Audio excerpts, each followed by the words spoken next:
1996లో నా పైన అత్యాయత్నం చేస్తే మళ్ళీ మళ్ళీ నన్ను నా కుటుంబాన్ని సంపాలని నిరంతరం ప్రయత్నం చేస్తూ ఉంటే మా ప్రాణాలు మేము కాపాడుకునేటందుకు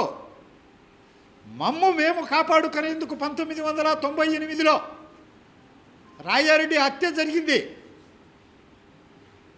కోపోద్రిక్తులైనటువంటి మా కుటుంబీకులు, మా సహచరులు అనుకోకుండా జరిగినటువంటి సంఘటనలో ఆ రోజు రాయారెడ్డి హతమారిపోయాడు. ఎందుకంటే మీ మాదిరి నేను మేకతోలు కప్పుకున్న తోడేలును కాదు. అందుకే ఈరోజు ఆంధ్ర రాష్ట్రానికి నిజాన్ని నిర్భయంగా తెలియజేస్తున్నాను. మరి ఈ విధంగా సంఘటనలు ఉంటే ప్రతిదానికి మేమేదో అహింసావాదులం అన్నట్లు చెప్పడం అవివేకం. ఆ రోజు జరిగినటువంటి దారుణ మారణ కాండలో నా తమ్ముడు పేర్ల ఉమామహేశ్వరుడిని, నీకు పిల్లనిచ్చిన మామ ఈసీ గంగిరెడ్డి, ఇప్పుడు నువ్వు అమిత ఇష్టంగా పెట్టుకున్నటువంటి సంకన ఎక్కించుకుంటున్నటువంటి ఎంపీ అవినాష్ రెడ్డి తండ్రి వైఎస్ భాస్కర్ రెడ్డి 6-7 ముద్దాయిలు కాదా అని నేను ప్రశ్నిస్తున్నాను. మరి ముఖ్యమంత్రి అయిన తర్వాత నువ్వు చేసినటువంటి నిర్వాహకం ఏమిటి?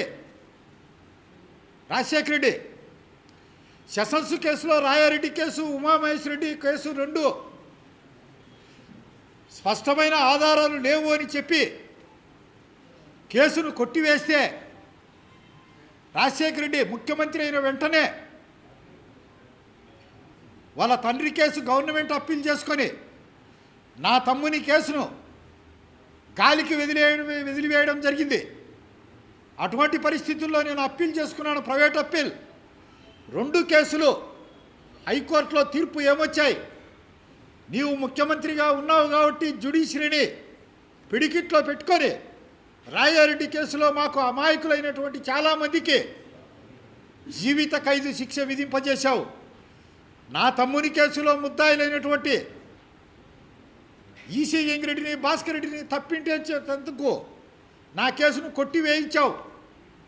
మేము ఆ కేసులో మా అంతకు మేమే వాలంటరీగా మా సహచరులంతా లైపోయారు. ఆ రోజు రాజశేఖర రెడ్డి చనిపోయే వరకు చట్టబద్ధంగా జ్యుడిషియరీ పరంగా మాకు రావాల్సినటువంటి పెరోలు కూడా రాజశేఖర రెడ్డి హెలికాప్టర్ ప్రమాదంలో చనిపోయేంత వరకు మాకు పెరోలు రాలేదు. అది మీకందరికీ తెలుసు. రాయారెడ్డి పైన రౌడీ షీటు 1962లోనే పోలీసులు నమోదు చేశారు. 100 బైండ్ ఓవర్ కేసులు ఉన్నాయి. ఏ పండగ వచ్చినా, ఏ పబ్బం వచ్చినా మీ తాత ఉండేది ఆ రోజు ఇంట్లో కాదు, పోలీస్ స్టేషన్లో. అటువంటి కరడుగట్టినటువంటి అంతకుడు శాంతి కాముకుడు అయినట్టు మరి అనేక కేసుల్లో ముద్దాయిగా ఉండి ఈ రాష్ట్రంలో హైదరాబాదులో చెన్నారెడ్డిగా ఉన్నప్పుడు హిందూ ముస్లిం విభేదం సృష్టించి 100 మంది మరణానికి కారణమైనటువంటి రాజశేఖర రెడ్డి మీ వారు శాంతి ప్రవచనాలు చెప్పే అహింసామూర్తుల మరి వారి కడుపున పుట్టినటువంటి నువ్వు ఏం చేశావు? తండ్రి తర్వాత తండ్రి అంతటి వాడు మీ పినతండ్రి వివేకానంద రెడ్డిని రాక్షసంగా, శత్రువులకు కూడా గుండెలు జారిపోయే భయంకరంగా, అతి దయనీయంగా చిత్రవధ చేసి చేపను కదా కడ్డీకి చెక్కి కాల్చి కాల్చి కాల్చి చంపినట్టు ఆయన్ని చిత్రవధ చేసి చంపావు. చంపిందే కాక గుండెపోటు అని ప్రచారం చేయించావు. గొడ్డలితో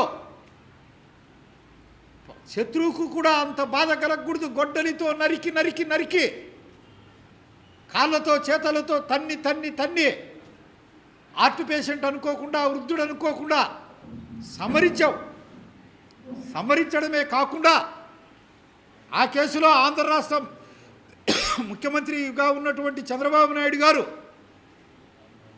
జమ్మలమడుగు ఎమ్మెల్యేగా ఉన్నటువంటి ఆదినారాయణ రెడ్డి గారు మా చిన్నాయన్ను చంపారు అని చెప్పి ఈ రాష్ట్రమంతా గోబెల ప్రచారం చేసుకున్నావు. నీ అంత దుర్మార్గుడు, నీచుడు, నర్రూప రాక్షసుడు ఉండనే ఉండడు. పాము మాత్రమే తన పిల్లలను తాను తింటుంది. నోరు లేని క్రూర మృగాలు కూడా చివరకు తన బిడ్డలను సంహరించవు. మరి ఇలాంటి సంఘటనలు నువ్వు ముఖ్యమంత్రి అయిన తర్వాత ఒక్క వివేకానంద రెడ్డిదే కాకుండా ఇలాంటి ఎన్ని చేశావు? వివేకానంద రెడ్డి మర్డర్ తర్వాత ఆయన కూతురు సునీత సుప్రీంకోర్టు వీధుల్లో రేగిన జుట్టుతో మండు టెండల్లో ఫైళ్ళు సంఖలో పెట్టుకొని సుప్రీంకోర్టుకు కాలినడకన రోడ్డు పైన పోతా ఉంటే కన్నీరు కార్చని వాడు లేడు. ఏ చెల్లికి కూడా అటువంటి తమ్ముడు ఉండకూడదు అని ఆ రోజు ఆంధ్రజాతి యావత్తు బాధపడ్డారు, శోకించారు. సొంత చెల్లెలకు ఆస్తి పంచకుండా షర్మిలకు నీవు చేస్తున్నది ఏమిటి? హెలికాప్టర్ ప్రమాదంలో నీ తండ్రి దురదృష్టవశాత్తు సరిపోతే ఆనాటి శీతోష్ణ పరిస్థితులు సరిగా లేక మా నాయన హత్య వెనక రిలయన్స్ ఉంది అని చెప్పి ఆంధ్ర రాష్ట్రంలో ఉన్నటువంటి రిలయన్స్ ఆస్తులు, పెట్రోల్ బంకులు, వారి ఆఫీసులు అన్నింటినీ బద్దలుగా తునాతునకలుగా పగలగొట్టి సీఎం అయిన వెంటనే సిగ్గు శరము ఏమాత్రం లేకుండా రిలయన్స్ వాళ్ళ బంధువుకే రాజ్యసభ సభ్యత్వం ఇవ్వడం అది నీకే చెల్లింది. మానవ జాతిలో ఎవరు కూడా ఇలాంటి పనులు చేయలేరు. నీ కుటుంబం ఏమీ అపజయమెరుగని కుటుంబం కాదు. 1969లో జరిగినటువంటి పంచాయతీ బోర్డు ఎన్నికల్లో మీ తాత వైఎస్ రాజారెడ్డి సతీమణి వైఎస్ జయమ్మ పంచాయతీ బోర్డుగా పోటీ చేసి గాడిచెర్ల కృష్ణమూర్తి అనే ఒక బ్రాహ్మణుని చేతిలో 4 ఓట్లతో ఓడిపోయింది. 1989లో మీ తండ్రికి స్వయాన అక్క కొడుకు మైకేల్ బాబు పోటీ చేసి జమ్మలమడుగులో 59,000 ఓట్లతో ఘోర పరాజయం పాలయ్యావు. 1989లో జరిగినటువంటి సంఘటన అది. నీవు శివారెడ్డి మీద కడుపు మంటతో దేవగుడి సోదరులను అంతం చేయాలని వారికి ఫ్యాక్షన్ సృష్టించావు.